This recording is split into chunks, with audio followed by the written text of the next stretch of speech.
没钱去健身房的啊，不想去公园的。这一餐我们吃的是 propagation， 好喝吗？它看起来完全不像汤哎。它的招牌的一个奶油虾，还有这个是7.5到8，我觉得7.8分啊。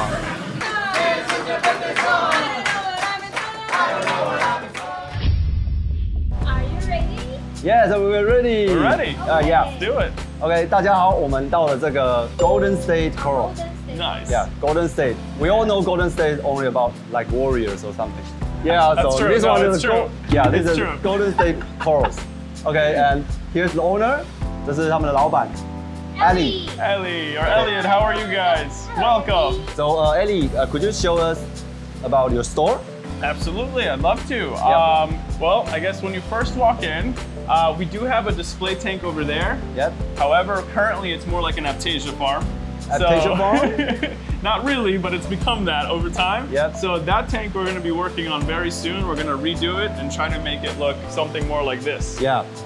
Because we've had very good success with this system and we're very happy with it, and we hope to reproduce the same thing in that tank over there. But this system right here is mostly our SPS, our Acropora and all that kind of stuff. That's kind of my favorite coral, Yep. And that's what I really focus on.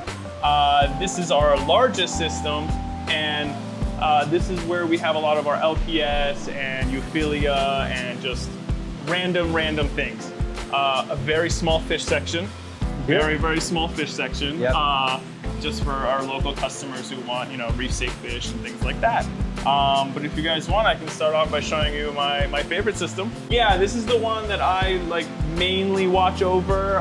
We do have some guys who help. I got my guy Edouard over there. He helps out a lot. And then we have a few customers who like to be hands-on and come in all the time and help us. But this is currently our main display. I hope to make that other tank back there, which is a little bit bigger, our main display. Yeah. So do you grow? Good question. Yeah. So 90 to 95% of what we have here is farmed. So we pretty much farm everything. There are some corals occasionally we bring in wild, but usually with that sort of stuff, I like to hold on to it. Yeah. Like one example is that torch coral over there. Yep. We brought that in wild maybe 4 or 5 years ago, and it was just 4 or 5 heads. We sold some of them to make our money back, and we kept a couple heads, and now we have a big grown out colony. This is the same and that's the same. Yeah. And so we take our time and grow it out, and when they're ready we cut again and sell them and farm it pretty much. So Okay. but almost everything in here is farmed. So you're like a TSA style. Like a what? Like a top shelf aquatic style. I try. I wish one day, I hope, but yeah, we try to go around, do their method. Yeah, Yeah, exactly. Yeah. Okay. So could you show us around? Yeah, please. So this is a 150 gallon.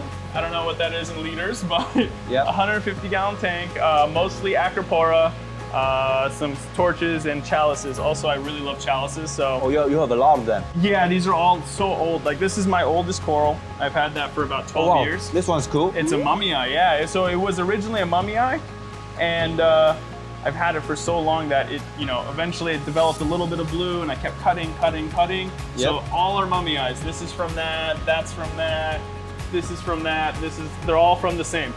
So this is a grandpa of them. Yeah, yeah, pretty much. Yeah. I've sold a lot of frags of it, and it's awesome. But so this system is tied into over here, which is our kind of the farm. So this is where we grow a lot of our acros. Yep. We have a lot of the frags. So this stuff is kind of the ones that are for sale, and then anything that's on a tile or a dome, that's what we use to farm. And we usually have 1 or 2 of each. Yep. Just in case one, decides to die. Yeah. We at least have a backup, And our fish are very friendly. They kind of come up to us and always want to eat. Cute. Yeah, they're super cool. Yep. But this is where we do a lot of our Acropora farming. The acros looks great.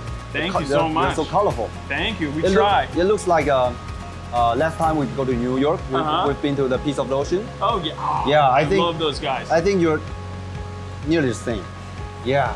see, I have a lot of their corals. Yep. I think what they're doing over there is very, very good. And you know, I'm always trying to get better and better at what I do. But I love their corals. They're super unique. And we do have a lot of their pieces in here. So I just need more room. We're running out of room. Yeah. And then, yeah, the way we filter it, we have a sump down here with our refugium. The lights are off right now, but this is where we have our refugium, and that's kind of where it helps the macro, and it kind of connects all back there. A lot of live rock. We keep a lot of old live rock down in there. Maybe an urchin or so. But yeah, that's where like a lot of sponges and things like that will grow. I have to tell, I saw something very cute. Yes. Push it in there. Yeah, correct. So we get a lot of customers here, and because we have a lot of flow for our acros, we have this little button where you push it, and for 10 minutes, it will shut off the flow so our customers can see inside the tank. And in about, I don't know, 8-7 minutes, it'll turn back on. Right here. I try to be a little funny sometimes in my own way, you know? Everyone will see that. Sometimes people think if they push it, they're gonna fall through the ground, you know? Like a trap door, but no, nothing like that. It just shuts off the flow so we can all kind of see and enjoy. But yeah, we got one here and one over there. And yeah. Yeah, and then in here, it's just some random stuff. We grow some chalices in here, or frags of them, some of our Euphilia, you know, some things overgrow. Our bower bankies we have over here, which we farm. These are very slow growing. Yeah. Very slow, too slow. And then this has its own giant, you know, sump. You have two. No, three skimmers. One really big one. And then 2 and 3, yeah. Why you have to use three? Yeah, why do you need three skimmers? This tank seems to be quite dirty. We have like a few big fish in here, and we do feed kind of heavy. So we try to get everything pulled out if we can. So you feed heavily on the fish or to the corals? On the fish. Fish? In this system, we feed our fish very heavily. Yep. That in hope that they will feed our coral. Yep. And then in here, we actually do both. So we feed our fish very heavy, and we feed our corals not very heavy, but like twice a week, 2 times a week, we will put coral food and things like that. What kinds of coral food do you use? Oh, I mix it all. I use Benepets. I use, there's a company called Captivate out here. They have a couple different foods. We mix 2 of those, and I'm forgetting the last one. Oh, Coral Frenzy. We use something called Coral Frenzy. It's got the logo with the octopus. Yeah. We mix those 4, and it's awesome. It's a powder, right? It is powdered, correct. Do you mix with the amino acid? Oh yeah, I do that too. I put a few drops sometimes. Yeah. A few drops in there, nothing crazy, and then we have liquid form and powdered form. Yeah. Yeah. Do you do for all of them, or you do Correct. the target? No, I don't do target feeding, but I do broadcast feeding. So sometimes I come in here very early because we also do aquarium maintenance. So we go all around LA and do people's tanks pretty much, take care of them. So I'll be in here sometimes very early, like 6 a.m., 7 a.m., getting ready. All the lights are off. The corals are all screaming, polyps out. Exactly, and that's when I mix some food and I pour it in, and hopefully they're eating. So, yeah. It's the best time for feeding the corals. That's what I think. I think at nighttime, yeah. From a long time ago, I think I heard that corals grow mostly at night. And I think that's when they have their polyps out, and that's when they're able to catch all that food. So we try to utilize that when we can. Yeah, it works. And then through the day, we also feed ammonia. Feed ammonia? Mm-hmm. You don't feed nitrate? No nitrate. Ammonia? Ammonia for the last maybe 8 months, 6 months, 8 months, something like that. That's unique. I've heard that first. It's a new thing kind of now. Like people are more and more people are talking about it. So the idea is ammonia goes, you know, when you start a tank, you go ammonia, nitrite, then nitrate. Yeah. So in theory, if you start a tank brand new, right? You put sand, rock, salt water. If you technically filled that whole tank up with coral, no fish, but coral, they would probably all be okay. Yeah. Right? And that's, even though you're gonna get an ammonia spike, it doesn't bother them. So, and then when you look at, excuse my language, but fish poop, fish poop is pretty much ammonia. So when you think about like a reef, you know, if you see a bunch of tangs swimming above a field of Acropora, And when one starts to go to the bathroom, they all go to the bathroom. Yeah. And so you've seen those videos, right? Where in Discovery Channel or whatever. And they that's just ammonia falling on the coral. So just make the cycle of the system more. So I think it uses it as food. They use ammonia as food, and then because we have bacteria, nitrifying bacteria, it breaks it down pretty fast. And we don't dose too much so that the fish get bothered, but we dose enough where it doesn't bother them. The corals are fed, and it will get broken down. Yeah. So what's the concentrate you dose? Good question. So we mix 20 grams per 1 liter. So for us, we mix 1 gallon at a time, like right here. We mix 1 gallon, so we're doing 80 grams for 1 gallon of water. Yeah. And currently we started off pretty low. We started off doing 60 ml a day. Yep. And now we're currently at 120 ml a day. But we also divide it up how many times? So every 4 hours, it doses about, I think, 15 or 16 mLs. Yeah. So it kind of gives it in little bursts instead of all at once, And I think and we've noticed much better coloration, better growth, all that kind of stuff. Yeah. Cool. I'll try it. And I think Maybe. you should. Yeah. Start slow, but try it. Okay, I'll try it. Yeah. What's your favorite pieces? That's a really tough question. Or maybe you pick 5 pieces. Okay, fine. Yeah. I'll start with the first one, which I don't even have a big piece in here, but I'll show you guys a big piece at the end. Okay. My favorite is probably Oregon tort. Oregon tort. So Yeah. I have a small piece over there. It's like just that little blue piece. I don't know if it's visible. Yeah, but that guy, and I have a bigger one I'll show you guys in a minute. Yeah. But honestly, that coral is probably the first Acropora that I fell in love with. Yeah.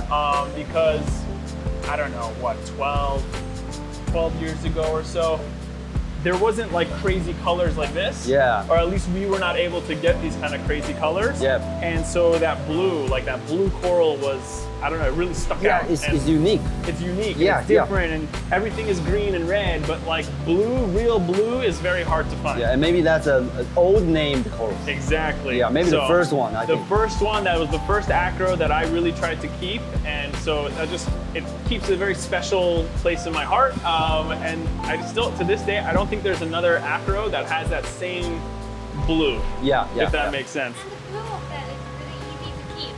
For the most part, yeah, it is. And actually under white light, which not everyone does, I think it gets it even more. Like it's even more bright, more intense of a blue. But then I guess from there, my other favorite coral would be Walt Disney. Walt Disney? Yeah, this Walt Disney acro, and I can actually pick it up. This particular piece recently became even more of my favorite. Yeah.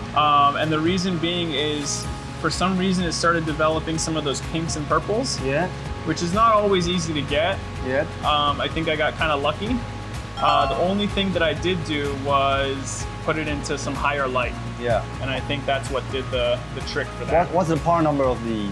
So, oh man, I'm gonna scare you guys with the other tank. But this one, so in here, right now it's probably getting around 250, 300 par.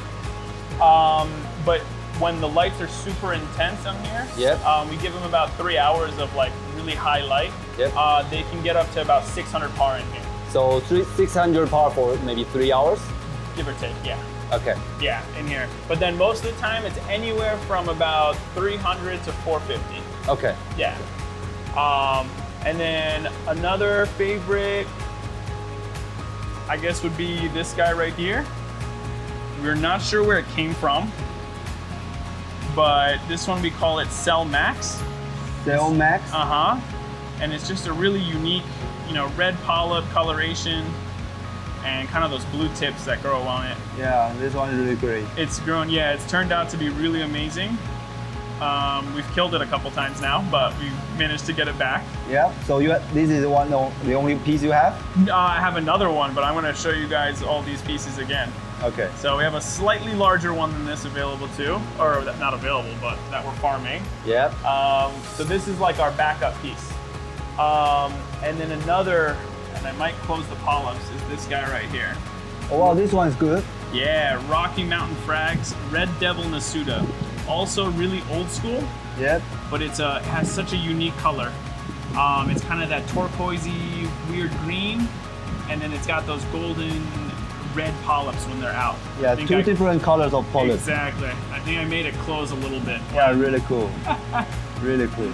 It's but it's very slow. It grows so slow. Slow growers. Very slow grower for me. Let's see, what's another one? And then another one is this guy, which is Reef Raft Robin Hood. Yeah, Robin Hood. And that one is pretty cool because it's grafted. Yeah. You know? It's not only the skin of the color of the skin and the polyp is grafted. Correct. So sometimes when I don't know if I have any frags of them. I have some frags over here, but sometimes it'll get a little bit of graft in the skin as well. Yeah. Yeah. It just kind of depends on how it grows and colors up. Another favorite. Let's see. I like this guy a lot too. This one's called the. This is really old school too. There's a guy out there by the name of All Delight Corals, and he was mostly known for acans, but he started doing some Acropora, and this one comes from him. It's called the Ultra Red Clathrata, and it has really unique coloration. Yeah. The growth is really weird. Yeah. It's very difficult to cut because it grows so dense. Yeah. But it's a unique color combination, and just the fact that it grows so weird too also intrigues me. And then I guess I have to move you guys to the other tank. Okay. Yeah, this one. Oh, so good choice. So this is everyone's favorite. Every time we take frags to a show, they almost always sell out. It's called TSA's Princess Peach. Princess Peach. So it's from TSA. And it's a really awesome, sorry, I did cut it very recently, so it's kind of smaller now, but it's a very vibrant, you can literally see it from across the room, and it's a really fascinating piece. Yeah. Princess Peach.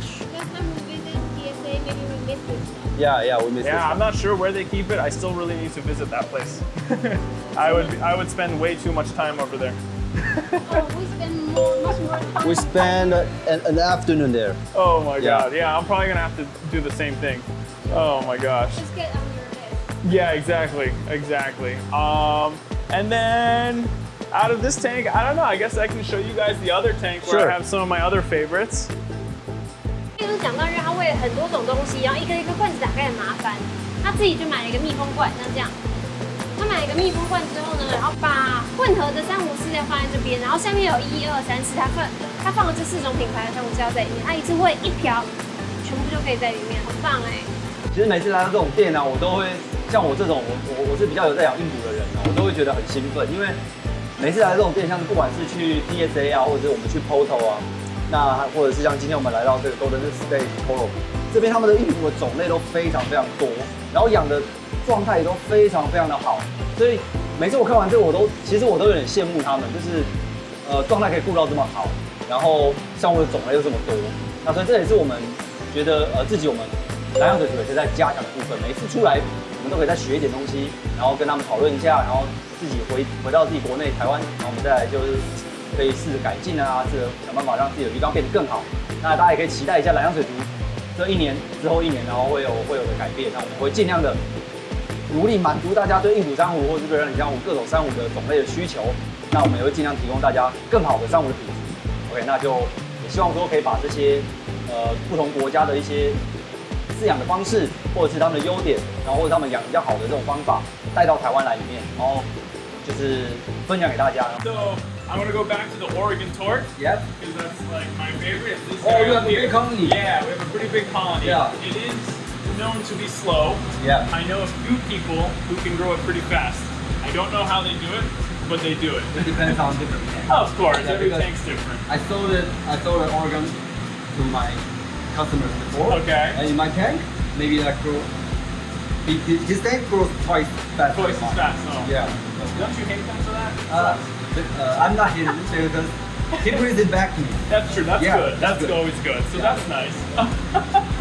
But other than that, in here, this is a really popular one here in the U.S. It's the Heisenberg. Heisenberg? Yeah, SBB's Heisenberg Spat. It's a really unique piece. I guess now it's considered a Millipora. Just Reach named all the stuff. But it grows really uniquely. It loves high light and high flow. And it seems to thrive in here. And you know, we cut it all probably too often, but it's just a really unique piece. And then probably one of my other oldest acros is the Pikachu. Oh, you got a big Pikachu. Big Pikachu. So what's funny with this guy, it doesn't look as yellow as it should be because it's constantly growing. So all those tips are kind of like that cream bluish color. And that's because it's constantly growing. It's a growing tip. And it's just growth tips. And so it's funny, every time we frag it, it does turn yellow. It stops growing. But sometimes people don't believe me that it's Pikachu. But it's one of my oldest corals. We've had it for like a really long time and cut it all the time. Color change and everything. It goes nuts. There's your Princess Peach that you like. Oh, this one. Yeah, that's Princess Peach right in there. And then I've been really liking these pieces, the smooth skins. Smooth skins. Acros. Yeah. So this is Diffugium's Morning Star. It's a really cool acro, and just below it is actually Poto's Flamethrower. This one? Yeah, that's a really cool piece. Took forever to get some color, but it's a really awesome piece. They have a really unique coral there. There's some more of that grafted piece. Oh, this one is grafted over there, right? Exactly. So this is our backup in here. This one looks more green. More contrast. Exactly. Yeah. So I tried to cut some pieces where it had a lot of it and try to regrow it and see what it does. So we get to experiment a little bit. We got Walt Disney in here, and I just cut a lot of pieces off of it, so it's looking a little sad right now. Every time you cut Walt Disney, you sell it. It sells so quick. We have to be ready for this show coming up. So, and then another really favorite of mine is the Ari's Avalanche. We call it what? Ari's Avalanche. Ari's Avalanche. I don't know where the name comes from exactly. I guess a guy named Ari, you know. In Taiwan, we call this blue banana. That's a really good name. Because I should maybe change the name. Like banana, but I know it does. Oh, man, I might have to steal that name. I'm sorry. Whoever Ari is, I'm really sorry. I'm gonna try and get it. Really? Maybe you can name it Blue Box Blue Banana. That might work. Oh my god. And I don't know. I mean, honestly, I love all these pieces in here. It's really hard to choose a favorite. They're all my favorite for the most part. Which one? It's the orange horn there. Oh, this one? The orange horn? I don't know. This one is a really weird piece. I don't know what it is. It's funny because I did a video of it like a few weeks ago. Just on our Instagram. And it was starting to encrust down the plug, right? And I come back like a couple weeks later and I tell everyone, I'm like, dude, do you see how it's growing? It's growing like this way, and on the back, it's like, it wasn't there as of like a few weeks ago. And suddenly it's exploding out. But it really grew down the plug and it's starting to grow under, but nothing up top. It's the weirdest thing. Sometimes it feels like. And I can't really tell what Acropora it is. It might be a cumulus, but I'm not entirely sure yet. Sometimes when they're small, it's hard to tell what they will be, but it's really unique, and it's getting very close to that Pikachu. So I will have to move it soon. It's a little bit tired to move every time when they're close. It's a little tricky. That's why I need a bigger tank. They're going to fight with you. Yeah, exactly. Oh, so get this. In here, the par is really crazy. I can tell with your lights. So it was actually, I did it by accident because we had a smaller light here. And it died on me. It just wouldn't work. I was like, okay, I have an extra one. I usually take it to shows. I put it on here, not thinking to change the schedule. And I left it on. And one of my customer comes in, he's like, dude, how much par are you getting? And I was like, oh my God. I forgot to change it. I'm like, oh my God, oh no.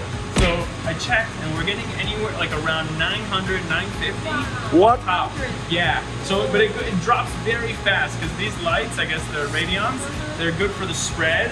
But as far as depth, down here we maybe get 80, maybe 100, maybe. And you know, I'm sure some of it helps with this, but it goes about like 900 to about 450, like 300, and then it just dies. Yeah. But it gets a lot of light, and I was shocked because I couldn't believe how much light we were getting. Because before that, it was only around 400, 450, and I was happy with that. But it really shocked me with with how much power we were getting. That they didn't play. Exactly. They didn't burn out. So we have high nitrates in here. Our nitrates are around 25, and so I think that's what saved us. Yeah. We keep it high because I think they seem to like it a lot. Anytime our nitrate goes down to about, I don't know, 10 or 5 or so, I lose some color. So we keep it at the 25, and I think the ammonia that we dose helps with that. So you don't dose nitrates, you just directly put the ammonia in that. So, and I think that's why we get a nitrate. It converts to to the nitrate. Because in Taiwan we dose nitrate. Yeah. And then most of them. And most of the harvest we keep the nitrate like 0.2 to 1 ppm only. Wow. Yeah, and that's pretty low. And then we use strong lights, like 450 par to 500 par. And how are the colors? The colors is not as deep as yours. I wonder if you guys should experiment with the ammonia and maybe get the nitrate up. Yeah. But keep the par the same and see what happens. Yeah. We'll try. Slowly, but maybe try it. Slowly. But your phosphate is nearly 0, right? Almost always 0 because we have that refugium. Yep. It has a lot of stuff in there, or a lot of chaeto, and I think that keeps it all very low. But we try to make up for the phosphate by feeding the corals. Yeah. So we feed the corals 2 times a week, give or take, and we feed a little heavy, and I think that's where they can get their phosphates from. Because it is important. If we've made a mistake before where we weren't testing for a little while, and phosphates were 0 for, I don't know, 2-3 weeks, we lost a lot of color. Yeah. As we started getting phosphate in here, it started coming back. Use Reef and you'll get high. Oh, that high gets phosphate. Too much phosphate. That can be sometimes too much. Or the Red Sea AB+. Yeah. That will also increase your phosphates. So, yeah, and that's kind of where we're at with it. Really great. Through the conversation with Ali, and I think you're not like an owner of the shop. You're like a hobbyist, you know? Pretty much. And you're just like share the course you like to us, and share the system, share how you deal with the tank, share how you maintain that, and share how hard it is, and something like that. I think you're so passionate. Absolutely. Yeah. It's something that I love to do, and it's just always been a part of me. Yeah. And it's like, that's it. I mean, my customers sometimes joke, they're like, dude, you're not like a businessman. You like love this stuff too much. So. Yeah, because I have filmed many shops in the US. I think you're the most passionate. Oh, thank you very much. I appreciate that. Yeah. Question. Yeah. Yes. There's something interesting about the California style of the sump because we went to 4 or 5 aquarium and they all do the same style of All the same style sump. Their sump is interesting. Yes. almost the same style. I don't see that in Orlando or New York. I think it's really good, but it's really old school. So that's maybe like 8 years old now. Because I had the same on this, but I had to change it because it finally broke on the bottom, and so I had to get acrylic. When these break, they're very hard to find now. They don't make them really anymore, especially that gray one. That one is the really big one. They used to be very popular. It holds a lot of water. It's cheaper than getting a glass tank or a sump, and it works for the farming process. But it will one day break, and I will have to go to it with acrylic. we usually California style. I guess so. We can call it that. I guess, yeah. will you suggest the customer to use that, or they do the glass sump, or I think that's better for more like aquaculture. But I think for customers, we definitely do sumps and everything. I think having different sections for different things. Correct. I think that works a lot better for customers. Thank you. Of course. So, thank you, Ali. And I think your store is very great store. And you're a really nice person. Thank you. Sorry for the English. That's okay. It's great. And I very enjoy the time here with you. You too. And hope you can do very great. Thank you. Yeah, I think you will. Yeah. Thank you very much. I appreciate it. Thank you so much. Thank you so much. Of course. Thank you guys for coming. 就这样，这就是我们在 GoldenStateCorals 这边的参访哦。那对大家有任何兴趣的朋友，也欢迎私讯我们。还有什么问题想要问阿里的，我们也会留下资料，然后到时候有问题的话，我们也可以向他请教一下。OK，那就这样，希望我们影片今天在继续分享，那我们就下一期见，拜拜。拜拜。